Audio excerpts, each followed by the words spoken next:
Dave Hemmings, nice to meet you. How Scott, are you? to meet you. Congratulations on your film. That's so kind. It is probably my favourite film of the year. Oh, so, you're fantastic. I mean, I could be paid to say that, but Well, genuinely, even if you are, I would deeply say. appreciative.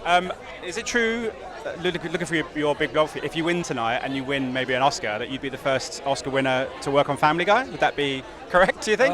Yeah, I think so. Although Seth hosted, so. I mean, he kind of won. He's got proximity, you know.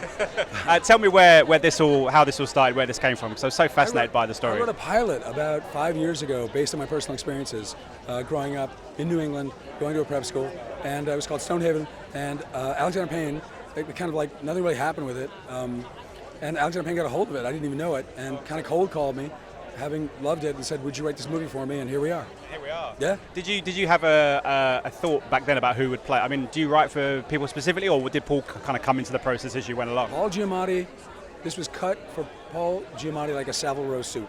Like basically, it was the second conversation AP and I had, and he said, how do you feel about Paul Giamatti? I said, what's not to love?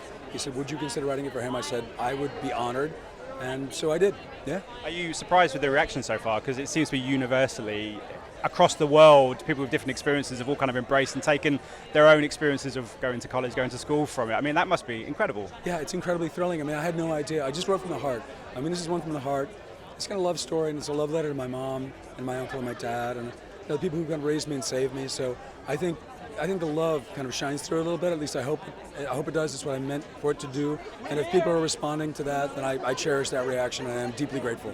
You had some amazing supporting cast. I mean, Divine is just divine. I mean, divine by name, divine by nature. Yeah. When you saw these characters come into life with all of these actors putting so much kind of their heart and soul into it, I mean, what was your reaction when you saw kind of the first initial rushes?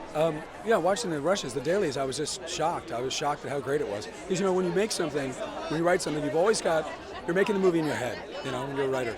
And always, it doesn't measure up to the thing you've dreamed of. And this surpassed it by a factor of like 10. So it was incredible. Every single set of dailies was just better than the last, day by day.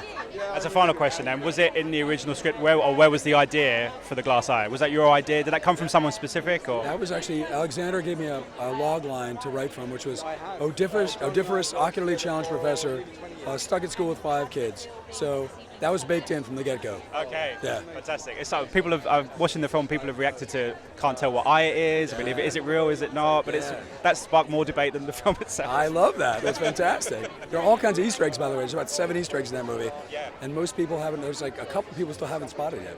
So, well worth a rewatch then. Yeah. I'm going to do that very, very soon. I will do. Thank you so much for your time. Pleasure so much. Cheers. Ladies and gentlemen, you're watching Hey You Guys! Hey, you guys! Hey, you guys! Hey, that's what they all say. Hey, you guys!